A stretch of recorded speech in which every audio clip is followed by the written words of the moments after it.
Hi, Kevin Coupe here, and this is FaceTime with the Content Guy. One of my favorite business sentiments comes from Stu Leonard Sr., who used to say that the complaining customer was your best friend. First of all, that customer cared enough about your business to actually issue a complaint as opposed to walking away.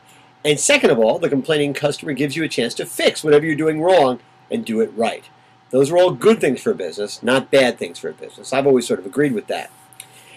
So it was with some interest that I saw a story in the New York Times the other day about a new website called Gripe. It's GRI.PE.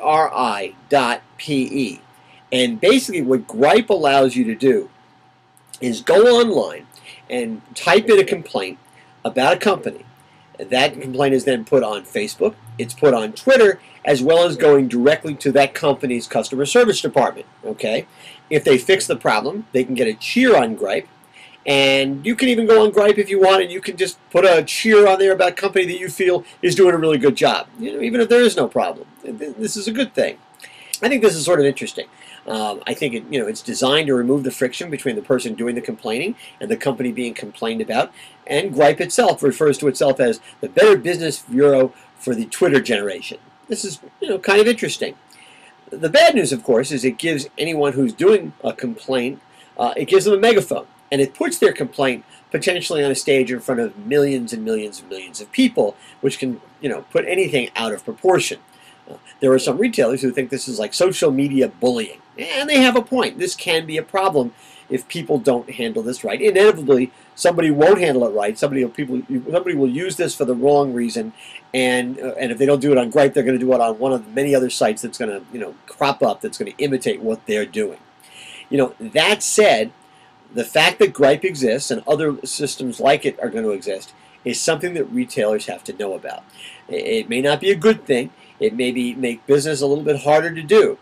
But the simple reality is it exists. How do you deal with it? Well, you do better at customer service. You make it a #1 priority. You understand that these systems are in place and that whatever you do right or wrong is going to be highly transparent to the public. And you do your best to be out there so that you at least engender some loyalty, you engender good feelings among the customers that do like you, that will serve as a kind of buffer if you ever do have a problem, and everybody has a problem eventually. I'm sure the Apple Store gets complaints from people who say, oh, they're not doing a really good job. That's simply the way life is. But if you do the right thing enough, it can serve as a kind of bulwark against these kinds of problems.